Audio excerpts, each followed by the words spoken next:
Hello students, आज हम आपको हिंदी फर्स्ट में पढ़ाए कविता है एक बूंद। क्या है? एक बूंद।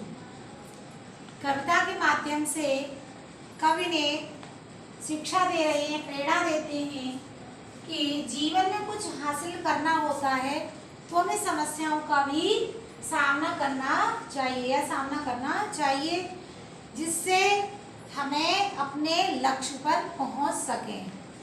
तो इस एक बूंद कविता के जो कवि हैं कौन है? अयोध्या सिंह उपाध्याय हरिओम। कौन है? अयोध्या सिंह उपाध्याय हरिओम।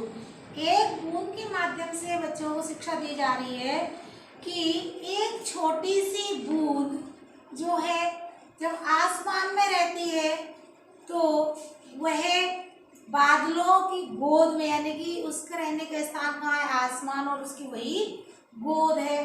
तो जब वहाँ रहती है और वो निकलने के लिए सोचती है, यानी कि जब बारिश होती है तो वो गिरती है, तो उसके मन में तरह तरह के भाव आते हैं।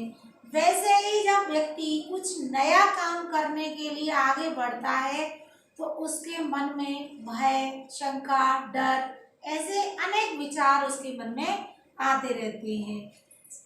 कार्य को करने से पहले वह डरता है, झिझकता है कि कहीं गलत ना हो जाए, ये कहीं वो खराब ना हो जाए, इसको कैसे करूं, ये सारे उसके मन में विचार आते रहते हैं। तो इसी कविता के माध्यम से कवि ने बताया है, शिक्षा दी है। एक बूंद की कविता का नाम है एक बूंद। जैसे छोटा बच्चा होता है तो वह पढ़ने के लिए जाता है तो रोता भी है, गिरता भी है, हंसता भी है, लिखता भी है, गलत भी लिखता है, सही भी लिखता है। फिर धीरे धीरे धीरे करके वह अपने एक स्थान पर पहुंच जाता है जो स्वतः ही वह काम को करने लगता है। वैसे ही कवि ने इस कविता के माध्यम से हमको दर्शाया है या समझा रहे हैं कि जो निकलकर बादलों की गोद से, कवि क्या कह रहे हैं, एक छोटी सी बूंद बादलों की गोद से जब निकलती है तो वह अनेक विचार उसके मन में आते हैं। थी अभी एक बूंद कुछ आगे बढ़ी, सोचने फिर यही जी में लगी, आह क्यों घर छोड़कर मैं यूं कड़ी। कहने का अर्थ इसमें लाइनों में है, कब ने बताया है, समझाया है कि एक छोटी सी बूंद बादलों में से जब गिरती है तो वह सोचती है कि मैंने अपना स्थान क्यों छोड़ा, आगे मुझे क्या मिलेगा, कैसे मिलेगा, ऐसा वह सोचती है। और आगे आगे वह आह यानी कि पछताने भी लगती है। कुछ काम करते हैं तो हमको गलत हो जाते हैं तो हम पछताते भी हैं, अफसोस करते हैं। कड़ी शब्द का अर्थ है निगली, यानी कि वो बूंद बादलों की गोद से निकली तो वह कहने लगी, देव मेरे भाग्य में है क्या बंधा। वो भगवान से प्रार्थना करती है कि हे प्रभु, मेरे किस्मत में, मेरे भाग्य में क्या बंधा हुआ है, लिखा हुआ है, मैं बचूंगी या मिलूंगी धूल में। वो कहती है, हे प्रभु, मैं बादलों की जगह, यानी कि बादलों जैसी गोद को मैं निकल रही हूँ, यहाँ से गिरूंगी या बचूंगी या किसी अंगारे पर गिरूंगी, चलूंगी या अंगारे पर किसी चूप पड़ूंगी या कमल के फूल। वह सोचती है कि मैं बादलों की गोद से गिर करके जल जाऊंगी या मिट्टी में मिल जाऊंगी या कमल के फूल में जा करके मोती बन जाऊंगी। ऐसा उसके मन में अनेक भाव विचार आते हैं।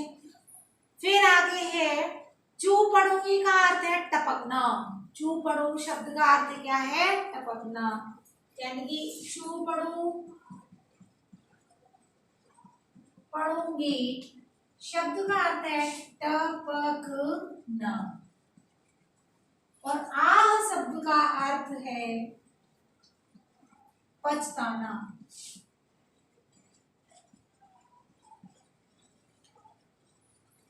कड़ी शब्द का अर्थ है गोद।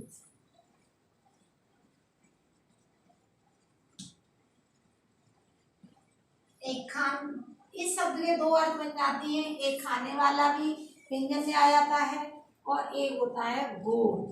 तो वह बादलों की गोद में होती है कौन? बूंद। आग का मतलब हो जाता है पछताने का भाव उसके मन में आता है। चूतड़ों का मतलब है टपकना। अगली है, बह गई उस काल एक ऐसी हवा, वह समुंदर ओर आई अनमनी, एक सुंदर सीप का मुंह था खुला, वह उसी में जा पड़ी बोती बनी। यानी कि जो बूंद है ऐसी जगह आई, लानों में कवि ने बताया है कि ऐसा उसका समय आया, उस काल यानी कि उसका समय। उस काल का मतलब है, उस काल शब्द का अर्थ है उस समय। उस समय का मतलब है कि जब वह बूंद से निकल रही बादलों से, तो उसके मन में ऐसे विचार आ रहे थे। उस समय वही ऐसी सोच रही थी, लेकिन हुआ क्या उसके साथ में कि वह गई उस काल एक ऐसी हवा, यानी कि उसी समय वो जब सोच रही थी तो एक ऐसा हवा का झोंका आया, हवा आई, वह समुद्र की ओर अनमनी सी जाके चली गई। अनमनी बिना इच्छा के, यानी कि जब कोई काम करते हैं तो कुछ ऐसा काम कर देते हैं बिना इच्छा के, लेकिन वो काम एक ऐसा हो जाता है बिना इच्छा के लिए, बिना मन से किए हुए बहुत अच्छा हो जाता है, यानी कि सफल हो जाता है। अनमनी का मतलब होता है बिना इच्छा के। अनमनी बिना इच्छा के।